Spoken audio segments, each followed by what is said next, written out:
the instant favorites to win out the East, but now through 26 games, Brooklyn is only 14-12. They've fallen to 7-11 against teams below 500. Last night was the latest, losing 122-111 to the Pistons, in which KD did not play. Here's a frustrated Kyrie after the game.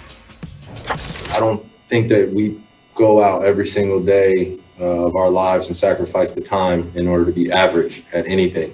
And we look very average, and we have the talent that the eye test presents that we should be dominating.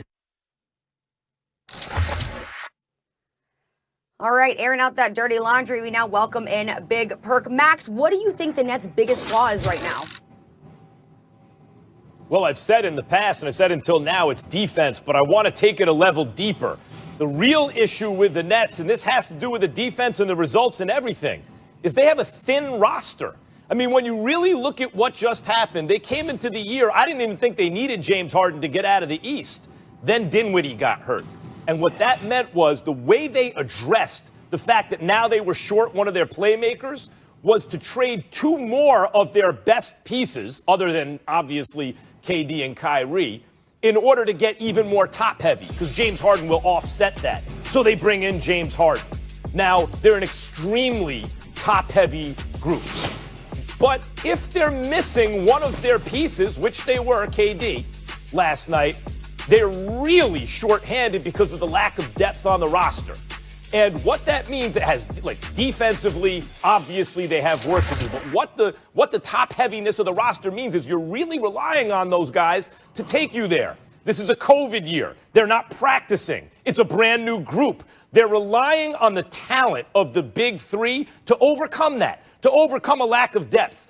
And by the way, even defense, that's not just effort, it's communication. Hard to get that together when you're bringing a whole bunch of guys together and you can't practice like a normal season. Things are just different. So really what you're relying on, especially early in the season, is, look, the three of you guys are so talented, you're going to overcome these shortcomings while we get the defense together, while we get used to each other, while maybe before the deadline we bring in a piece to play some defense, grab some defensive boards. Jeff Green is a useful player still, especially as a 4. As a 5, when you're playing small ball, you're not going to play any defense. You're not going to stop people. You're not going to get rebounds. So with that thin roster, when they're missing KD, it's too much. Perk, since the Harden trade, they are the worst defensive team of all time. But they're able to win a lot because they're one of the best offensive teams of all time. Now you take your best player out, the offense isn't good enough to make up for the defensive shortcomings. The number one flaw is they're top-heavy and thin. Well, Max, look, I don't disagree with nothing you just said, but I'm gonna take it a step further. And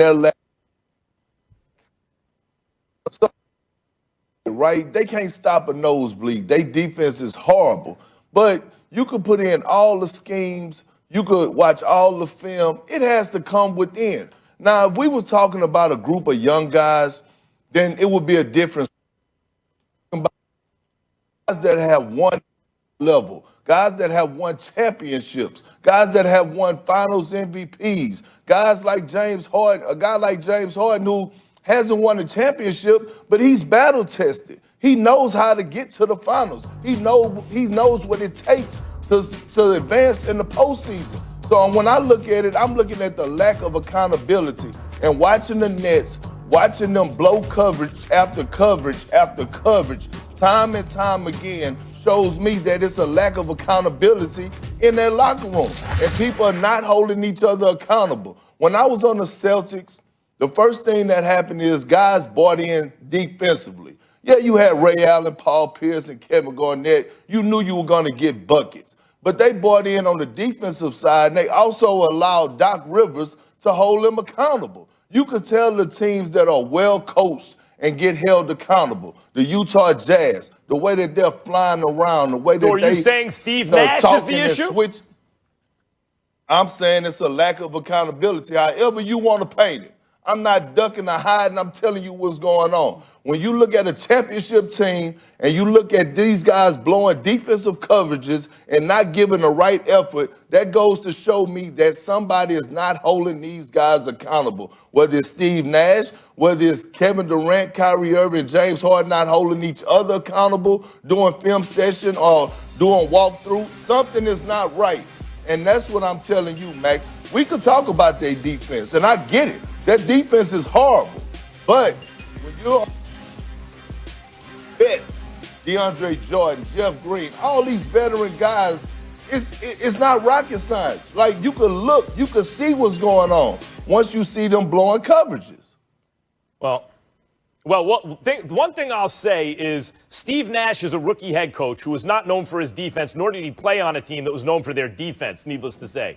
And Mike D'Antoni, who's there as, some experience on the bench, also obviously was not known for his defense. Way before I ever heard Stephen A. say that Jamie Foxx called him Antony, no D, I was making that same joke, Perk, on LA radio when D'Antoni was it. That's Mike Antony, no D. I mean, so that, yes, like that's part of it. But let me say something. Those Phoenix Suns teams without great defense made playoff runs every year. They got deep.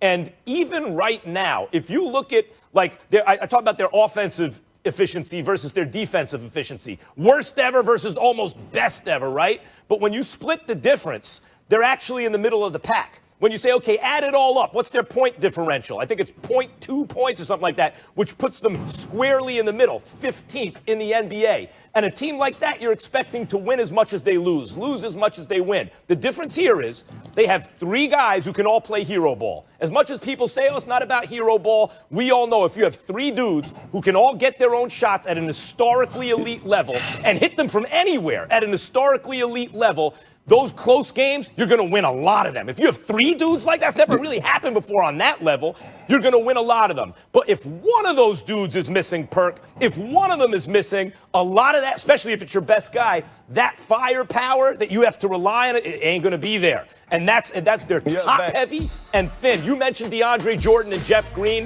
DeAndre Jordan can give you some minutes, and Jeff Green can still play. That is true.